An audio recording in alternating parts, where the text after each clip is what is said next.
24 सितंबर 2007 जब MS धोनी की team India ने अपने खास क्रिकेट राइवल पाकिस्तान को फाइनल में हराकर पहला T20 world cup trophy Bharat की सरजमी पर लेकर आए।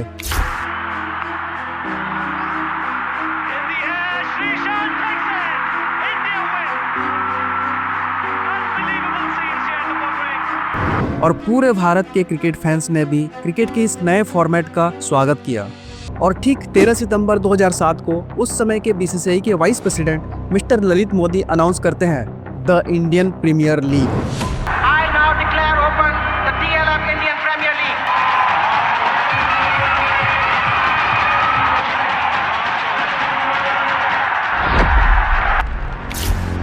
एक ऐसा क्रिकेट लीग जो वर्ल्ड क्रिकेट को बदलने वाला था। लेकिन क्या BCCI की सोची समझी प्लानिंग से IPL शुरू हुआ या किसी और के आइडिया को चुराकर इस लीग को बनाया गया? ऐसा भी नहीं है कि IPL से पहले कोई T20 लीग नहीं होती थी। 2003 में इंग्लैंड क्रिकेट बोर्ड ने एक लीग शुरू की T20 ब्लास्ट नाम से। 2006 में न्यूजीलैंड क्रिकेट ने मेंस सुपर स्मैश की शुरुआत की और इस दौरान BCCI को भी क्रिकेट लीग बनाने के ऑफर्स आ रहे थे, लेकिन BCCI इग्नोर करती रही। पर 2008 में ऐसी कौन सी मजबूरी की वजह से BCCI को अपनी T20 लीग शुरू करनी पड़ी। आज IPL दुनिया की सबसे बड़ी क्रिकेट लीग है और BCCI दुनिया का सबसे richest cricket board. Entertainment, glamour और पैसे से भरपूर इस क्रिकेट लीग का एक काला अध्याय भी है। IPL की सफलता के साथ कंट्रोवर्सीज भी जुड़े रहे। फॉर्मर चेयरमैन और IPL के फाउंडर ललित मोदी पर करप्शन के आरोप लगे और 2010 में उन्हें लीग से ही बाहर कर दिया गया। Lalit Modi has been suspended and charge sheeted by the BCCI. 2013 का स्पॉट फिक्सिंग केस IPL के काले अध्यायों में से एक था, जिसमें कई बड़े नाम सामने आए। IPL की champion teams Chennai super Kings और राजस्थान रॉयल्स को 2 साल के लिए बैन कर दिया गया। Justice Lodha-led panel has suspended CSK and Rajasthan Royals for 2 years. Gurunath Mayappan and Raj Kundra are being barred from cricket-related activities for life. तो आइए जानते हैं IPL के उस कहानी के बारे में जो IPL की किताबों में हमेशा के लिए काले अध्यायों के रूप में छप के रह गई।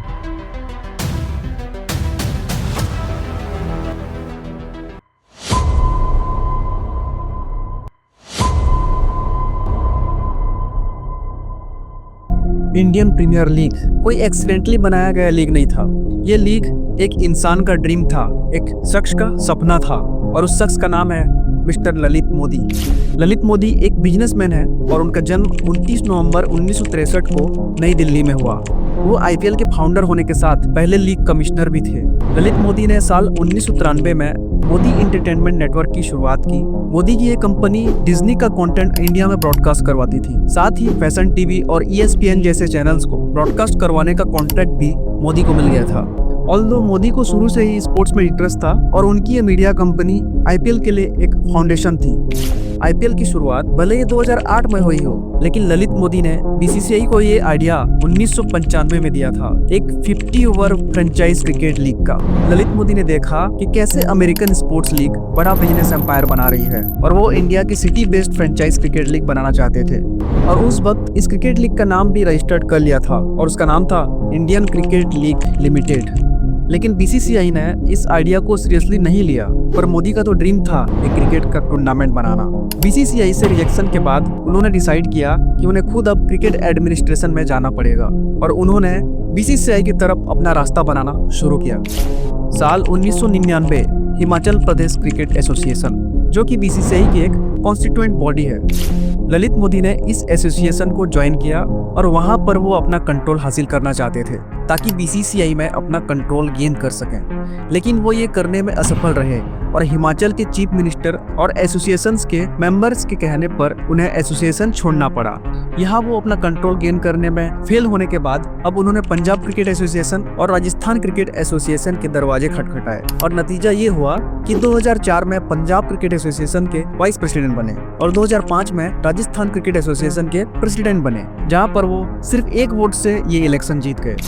प्रेसिडेंट बनने के बाद मोदी ने जयपुर के सवाई मानसिंह स्टेडियम को देश का one of the best cricket stadium बनाया और साथ ही राजस्थान में होने वाले मैचेस के प्रॉफिट्स को भी कई गुना बढ़ा दिया। इसके बाद उन्होंने नेशनल कांग्रेस पार्टी के लीडर शरद पवार को BCCI के प्रेसिडेंशियल इलेक्शन जिताने में काफी मदद की उस वक्त के बीसीसीआई के प्रेसिडेंट जगमोहन डालमिया को इलेक्शन में हराकर शरद पवार नए प्रेसिडेंट बने और नतीजा ये हुआ कि ललित मोदी को बीसीसीआई का वाइस प्रेसिडेंट बनाया गया। और जैसा काम उन्होंने राजस्थान क्रिकेट बोर्ड के लिए किया, वैसा ही काम उन्होंने बीसीसीआई के लिए किया और बीसीसीआई के प्रॉफिट्स को कुछ ही सालों में 7 गुना तक बढ़ा दिया। इस वजह से बोर्ड में अब ललित मोदी बड़ा नाम बन चुका था। अब मिस्टर मोदी के हाथ में वो कंट्रोल आ चुका था जिसका वो कई सालों से वेट कर रहे थे। और उस समय T20 के रूप में एक नया फॉर्मेट आ चुका था और लोगों में इसकी लोकप्रियता बढ़ती जा रही थी। ललित मोदी ने अपने इस पुराने आइडिया को T20 फॉर्मेट में बदलकर IPL की शुरुआत की।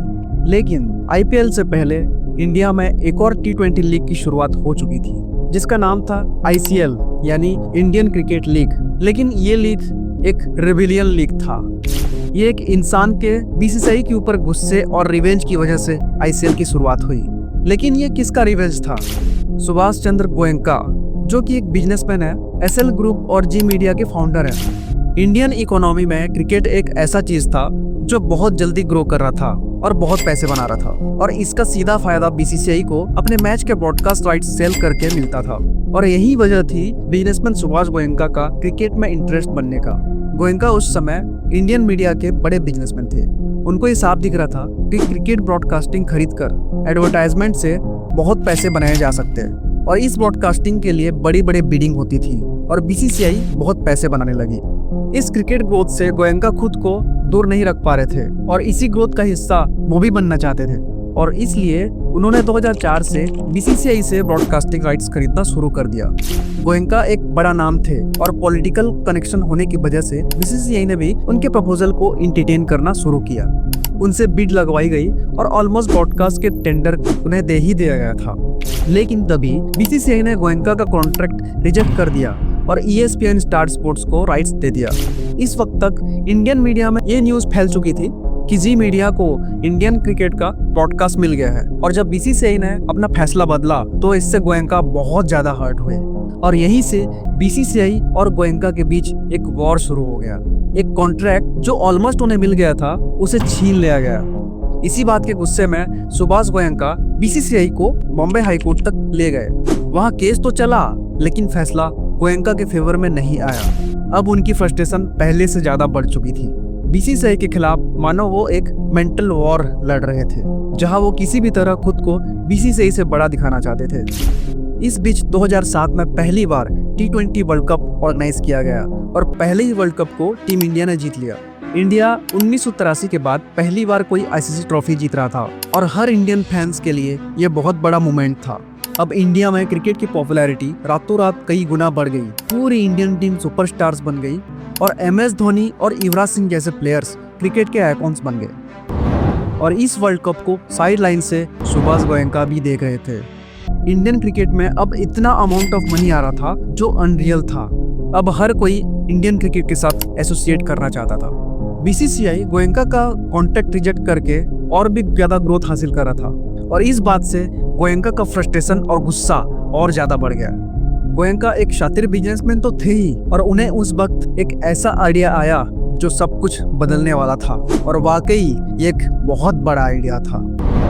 दरअसल गोयनका को ये दिखा कि वर्ल्ड में स्पोर्ट्स लीग बहुत तेजी से ग्रो कर रहे हैं और ऐसे स्पोर्ट्स लीग के थ्रू बड़े बड़े बिजनेस एम्पायर्स खड़े किए जा रहे हैं और इन लीग की वैल्यूएशंस बिलियंस ऑफ डॉलर तक पहुंच रही थी। उनको ये रियलाइज हुआ कि बीसीसीआई तो मुझसे हाथ नहीं मिलाना चाहती तो ना सही, मुझे भी इनकी जरूरत नहीं है। मिस्टर गोयनका ने पूरी रिस्पॉन्सिबिलिटी के साथ एक इलाबोरेट प्लान बनाया।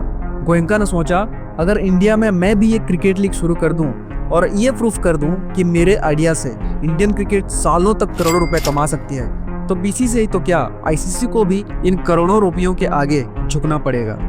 अब सुभाष गोयनका अपने कमाए हुए पैसों से इंडिया के सबसे बड़े क्रिकेट लीग को फाइनेंस कर रहे थे और उन्होंने इस लीग का नाम दिया इंडियन क्रिकेट लीग यानी ICL।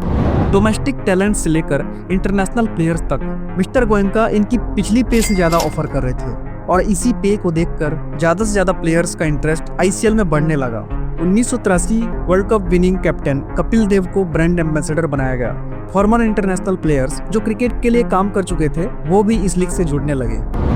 धीरे धीरे लोगों का इंटरेस्ट इस लीग में बढ़ने लगा और ये सब देखकर अब बीसीसीआई भी आईसीएल को इग्नोर नहीं कर पा रहा था। इनफैक्ट बीसीसीआई पैनिक मोड में आ गया था। अब बीसीसीआई किसी भी तरह इस लीग को रोकना चाहता था। बीसीसीआई को इस बात का डर था कि कहीं इंडियन क्रिकेट की पूरी अटेंशन आईसीएल को मिल गया तो अपने बिना कंट्रोल से हजारों करोड़ों रुपए का बिजनेस चला जाएगा। तभी बीसीसीआई ने अनाउंस किया कि आईसीएल एक रिबेल लीग है और इस लीग के लिए बीसीसीआई ने अप्रूवल नहीं दिया है और जितने भी लोग इस लीग से जुड़े हुए थे उनको एक कड़ी वार्निंग दी गई और बीसीसीआई ने कई कड़े कदम उठाए। कपिल देव और किरण मोरे को बीसीसीआई ने सस्पेंड कर दिया। डोमेस्टिक प्लेयर्स को आईसीएल की तरफ जाने से रोकने के लिए बीसीसीआई ने उनकी सैलरी डबल से भी ज्यादा कर दी और साथ ही ये भी वार्निंग दी कि अगर कोई प्लेयर आईसीएल में जाता है तो इंडियन क्रिकेट से उसे बैन कर दिया जाएगा। अब बीसीसीआई आईसीसी और दूसरे क्रिकेट बोर्ड्स को भी अपने तरफ मिला लेता है ताकि आईसीएल की क्रेडिबिलिटी पर सवाल उठा सके। बीसीसीआई अब इंडिया के सभी बड़े स्टेडियम्स को बुक कर लेता है ताकि आईसीएल कोई भी बड़ा टूर्नामेंट ना कर सके। इन सब के बाद सुभाष गोयनका का पेशेंस पूरी तरह टूट चुका था और वो बीसीसीआई को एक बार फिर कोर्ट में ले गए। अगस्त 2007 आईसीएल ने बीसीसीआई के खिलाफ एक पिटीशन फाइल किया जिसमें बीसीसीआई पर आईसीएल को धमकाने का एक सीरियस चार्ज लगाया गया और आईसीएल ने दिल्ली हाईकोर्ट से ये गुहार लगाई कि वो बीसीसीआई को उसकी लीग में इंटरफेयर करने से रोके। दिल्ली हाईकोर्ट ने आईसीएल के फेवर में फैसला सुनाते हुए ये वार्निंग दी कि कॉर्पोरेट जायंट्स के बीच हो रहे इस वॉर में क्रिकेट प्लेयर्स का कोई भी नुकसान नहीं होना चाहिए। जैसे तैसे मिस्टर गोयनका का ये ड्रीम प्रोजेक्ट आईसीएल शुरू होता है और कई नामी प्लेयर्स अलग अलग फ्रेंचाइज से खेलने लगे। लेकिन बांग्लादेश बोर्ड ने आईसीएल खेलने वाले अपने प्लेयर्स को 10 साल के लिए बैन कर दिया और आईसीसी ने भी ये कहा कि वो आईसीएल को तब तक मान्यता नहीं देंगे जब तक बीसीसीआई इसे अप्रूव ना कर दे। धीरे धीरे आईसीएल से जुड़े लोग भी रिजाइन कर रहे थे। दुनिया के रिचेस्ट क्रिकेट बोर्ड के आगे आखिर आईसीएल फीका पड़ता दिख रहा था। इधर बीसीसीआई ने ये बात समझ ली थी कि T20 ही क्रिकेट का नया फ्यूचर है। बीसीसीआई ने अपने लीग को ऑर्गेनाइज करवाने की पूरी जिम्मेदारी मिस्टर ललित मोदी को दी। जल्द ही मिस्टर मोदी और बीसीसीआई ने अनाउंस किया कि वो अपनी T20 लीग शुरू करने जा रहे हैं जिसमें दुनिया के सभी बड़े प्लेयर्स हिस्सा लेंगे और इस लीग का नाम होगा Indian Premier League. Cricket, Bollywood, glamour और पैसे की वजह से आईपीएल की पॉपुलैरिटी पीक पर पहुंच गई और इसी पॉपुलैरिटी के तले दब चुका था गोयनका का आईसीएल के पास अब प्लेयर्स और लोग नहीं बचे थे। इस तरह सुभाष गोयनका का आईसीएल का 2009 में द एंड हुआ और साथ ही दब गए मिस्टर गोयनका के बड़ी लीग बनाने के सपने। आईपीएल सक्सेसफुली चल रहा था लेकिन किसको पता था कि आईपीएल में अब उसके काले अध्यायों की शुरुआत होने वाली है। साल 2010 और एक न्यूज आती है, A charge sheet against Lalit Modi with some 22 charges, and then he's suspended today from the job that he's been doing for the last 3 years. Lalit Modi IPL के क्रिएटर थे और उन्होंने ही इसके साथ फ्रॉड क्यों किया? आखिर आईपीएल को जिसने बनाया उसी ने इसके साथ धोखा क्यों किया? और इसकी वजह है ललित मोदी का पावरफुल होना। आईपीएल और बीसीसीआई की सक्सेस की वजह थे ललित मोदी।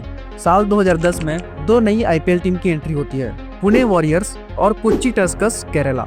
दोनों टीम्स बिडिंग जीत कर आए थे लेकिन chief commissioner Lalit Modi Kochi Tuskers के पेपर्स पर साइन नहीं कर रहे थे। मोदी नहीं चाहते थे कि कोच्चि आईपीएल में खेले। लेकिन ऐसा कौन सा कारण था जिसकी वजह से मोदी नहीं चाहते थे कि कोच्चि आईपीएल में खेले?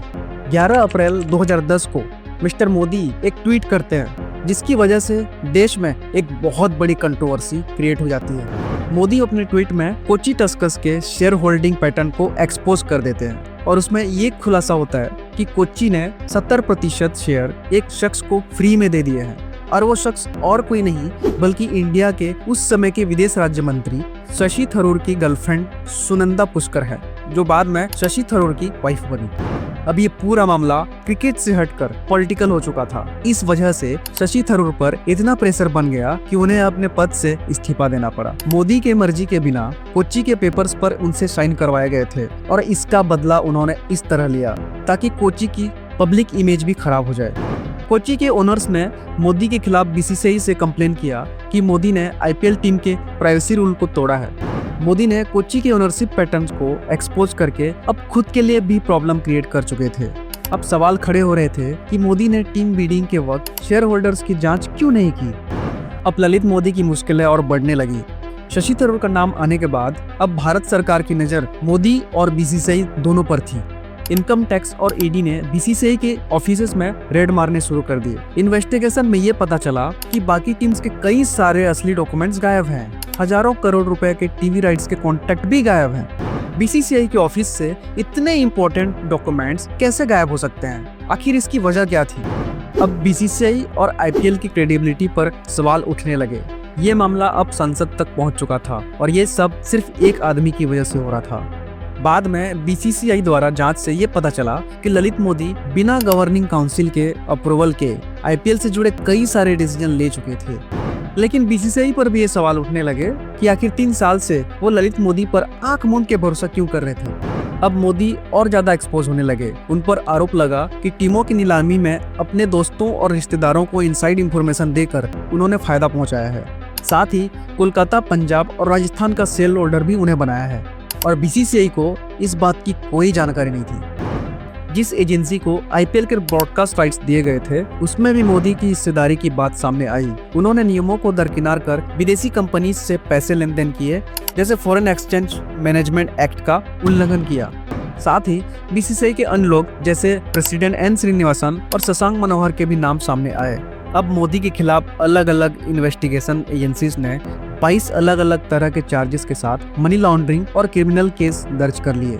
इन सारे मामलों की वजह से बीसीसीआई ने मोदी को आईपीएल के चेयरमैन और चीफ कमिश्नर के पोजीशन से सस्पेंड कर दिया। मोदी को पता चल चुका था कि अब वो फंस गए हैं, इसलिए वो पासपोर्ट रद्द होने से पहले विदेश चले गए और इस दौरान उनके खिलाफ काफी सारे वारंट्स इशू किए गए, बट इसका कोई फायदा नहीं हुआ।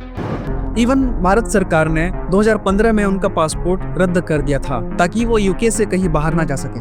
पर जब सुषमा स्वराज इंडिया की नई फॉरेन मिनिस्टर बनी तो उन्होंने उनके ट्रैवल के ऊपर से सारी रोक हटा दी और वो आज तक इंडिया वापस नहीं आए और ईडी की कोई भी वारंट का असर उन पर नहीं पड़ा। इवन ये सारे क्लेम्स ललित मोदी पर साबित ही नहीं हुए क्योंकि वो एक बार लंदन जाने के बाद वापस ही नहीं आए और सारे ही केसेस अभी भी एलिज्ड हैं। मोदी ने अपने पॉलिटिकल कनेक्शंस का फायदा शुरू से उठाया था और आज भी वो बच गए। अब ललित मोदी की इस आइडिया की वजह से आईपीएल और बीसीसीआई की ग्रोथ टॉप पर है। लेकिन ललित मोदी का ये स्कैम आईपीएल के इतिहास का सिर्फ एक ही काला अध्याय नहीं है, अभी तो कहानी बाकी है।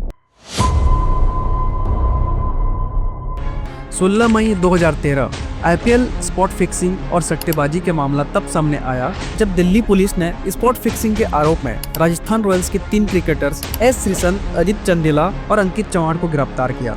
इस स्कैंडल में सिर्फ 3 प्लेयर शामिल नहीं थे बल्कि बॉलीवुड से लेकर अंडरवर्ल्ड डॉन और आईपीएल टीम के ओनर्स तक शामिल थे। पुलिस ने फोन टैप्स के जरिए स्ट्रिंग ऑपरेशन से ये एक्सपोज किया कि राजस्थान रॉयल्स के ये 3 प्लेयर्स फिक्स की गई ओवर में नो बॉल या स्लो बॉल डालते थे, या तो ओवर में 14 रन से ज्यादा देने को कहा जाता था और ओवर शुरू करने से पहले ये प्लेयर्स बुकीज को सिग्नल देते थे ताकि बुकीज पैसे लगा सकें। 17 मई 2013 दिल्ली पुलिस ने 11 और लोगों को अरेस्ट किया जिसमें बुकीज और फिक्सर शामिल थे। इन लोगों का कनेक्शन सिर्फ इंडिया तक नहीं बल्कि दुबई और पाकिस्तान के अंडरवर्ल्ड डॉन दाऊद इब्राहिम और छोटा शकील से भी था। इधर मुंबई पुलिस के इन्वेस्टिगेशन के दौरान ये पता चलता है कि पाकिस्तान के अंपायर असद राउफ भी इसमें शामिल हैं और उनके फ़ोन को टैप करने पर एक शॉकिंग बात पता चलती है जो क्रिकेटिंग वर्ल्ड को हिला देने वाला था। असद राउफ के फ़ोन टैपिंग से लिंक निकलता है दारा सिंह के बेटे बिंदु दारा सिंह का, जो कि एक बॉलीवुड एक्टर है। 21 मई 2013 को मुंबई पुलिस ने बिंदु दारा सिंह को अरेस्ट किया। इन्वेस्टिगेशन ने रिवील किया कि बुकीज और प्लेयर्स के बीच मिडिलमैन का काम कर रहे थे। उनकी फोन कॉल्स और मनी ट्रांसफर का डायरेक्ट कनेक्शन आईपीएल टीम के ओनर्स तक जा रहा था। 24 मई 2013 को सबसे बड़ा खुलासा होता है। चेन्नई सुपर किंग्स के टीम प्रिंसिपल और बीसीसीआई प्रेसिडेंट एन श्रीनिवासन के दामाद गुरुनाथ मैप्पन को अरेस्ट किया जाता है। मैप्पन का नाम बिंदु दारा सिंह के कॉल रिकॉर्ड से सामने आया। उन्होंने पुलिस से कन्फेस किया कि वो बुकीज के साथ बैटिंग कर रहे थे।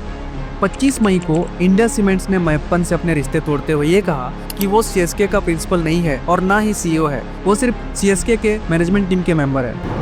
इस बात से अब चेन्नई सुपर किंग्स के फ्रेंचाइज को आईपीएल से टर्मिनेट होने की डिमांड उठने लगी। 21 मई तक बीसीसीआई सेक्रेटरी संजय जगदले और ट्रेजरर अजय सिरके स्कैंडल के प्रेशर में बोर्ड से रिजाइन कर चुके थे।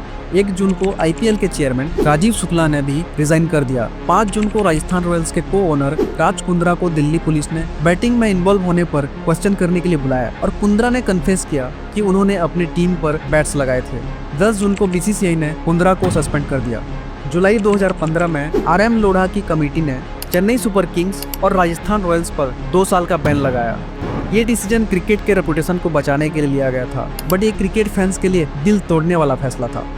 मार्च 2019 में सुप्रीम कोर्ट ने एस श्रीसंत के लाइफ टाइम बैन को हटा दिया। 2023 में अजीत चंडीला का बैन भी हटाया गया। लेकिन ये स्कैंडल क्रिकेट फैंस के दिलों में हमेशा एक काला अध्याय बनकर रहेगा। ये स्कैंडल एक सबक था क्रिकेट की दुनिया के लिए कि खेल की इंटेग्रिटी सबसे जरूरी है। आज आईपीएल वापस अपनी शान पा रहा है, लेकिन ये कहानी हमेशा याद दिलाएगी कि करप्शन कभी भी खेल पर हावी नहीं हो सकता। Thank you so much for watching this video till the end. ऐसा कंटेंट बनाने में बहुत ज़्यादा मेहनत लगती है। आगे हम अपने कंटेंट को और ज़्यादा इंप्रूव करने की कोशिश करेंगे, हाईली रिसर्च बेस्ड कंटेंट लाने की कोशिश करेंगे। लेकिन आपसे एक छोटी सी रिक्वेस्ट है कि इस चैनल को सब्सक्राइब कीजिए। अगर आपको ये वीडियो अच्छी लगी तो इसे शेयर जरूर कीजिए, ताकि हमें मोटिवेशन मिलेगा कि आगे हम और ज़्यादा अच्छे कंटेंट लेके आएँ। सो थैंक यू अगेन, और हम मिलते हैं अगले वीडियो में। और मैं आपसे विदा लेता हूँ एक नोट के साथ।